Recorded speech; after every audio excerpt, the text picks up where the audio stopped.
झाड़ू हमारे घर की सफाई के लिए काम आता है और झाड़ू को हम बहुत ही तरीके से अपने घर में रखते हैं। झाड़ू को लेकर बहुत सारी पुरानी मान्यताएं बनी हुई हैं। जैसे कहते हैं कि झाड़ू को कभी पैर नहीं लगाते, इससे लक्ष्मी रुष्ट हो जाती हैं। घर के अंदर लक्ष्मी का आगमन नहीं होता, धन का हमेशा आपके जीवन में अभाव हो जाता है, मतलब धन की कमी हो जाती है।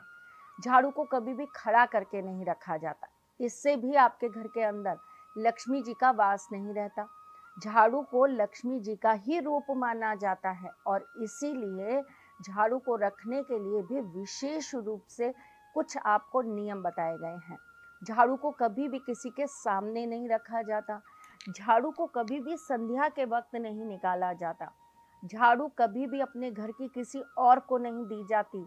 ये बहुत छोटी छोटी बातें हैं, लेकिन इनका ध्यान रखना बहुत ज़रूरी है। आज मैं आपको जो जादुई झाड़ू बताने जा रही हूँ ना, वो ये वाली झाड़ू नहीं है जो आप घर में लगाते हैं। मैं आज आपको बताने जा रही हूँ मोर पंखी से बनी झाड़ू के बारे में। आपको क्या करना है, 10 या 12 मोर पंखी ले लेनी है। उसके ऊपर आपको एक लाल धागे से उसे अच्छी से बांध लेना है। इसके ऊपर आपको एक कौड़ी बांध लेनी है। अब क्या करना है, आपको इस झाड़ू को लेकर मंदिर में रख देना है और आपको एक घी का दीपक प्रज्वलित कर देना है। वहीं पर बैठकर आपको 5 पाठ दुर्गा चालीसा के करने हैं, मतलब 5 बार आप दुर्गा चालीसा का पाठ करेंगे। उसके बाद आपको इस झाड़ू को अपनी तिजोरी में लगा देना है। हाँ, आपको इस झाड़ू को अपनी तिजोरी में लगा देना है। अपनी तिजोरी को अच्छे से साफ करेंगे आप इस झाड़ू से। अगर आपने कोई तिजोरी नहीं बना रखी तो आप एक अलमारी में पट्टा बना लीजिए, जिसको आप अच्छे से इस झाड़ू से साफ करिए।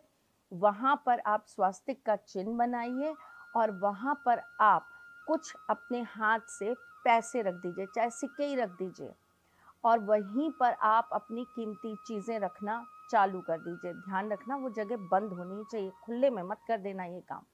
अगर आपके पास तिजोरी है तो आप उसमें अच्छे से झाड़ू लगा दीजिए और तत्पश्चात इस झाड़ू को ले जाकर ठाकुर जी के मंदिर में रखाइए।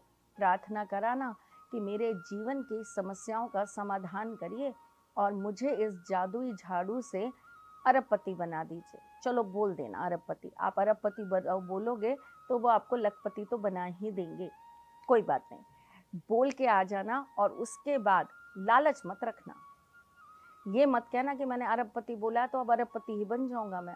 नहीं, कर्म भी करना पड़ेगा, ईश्वर की आराधना भी करनी पड़ेगी, विश्वास भी रखना पड़ेगा और वो आपको जो भी देंगे उससे संतुष्ट होकर उनका धन्यवाद भी करना पड़ेगा।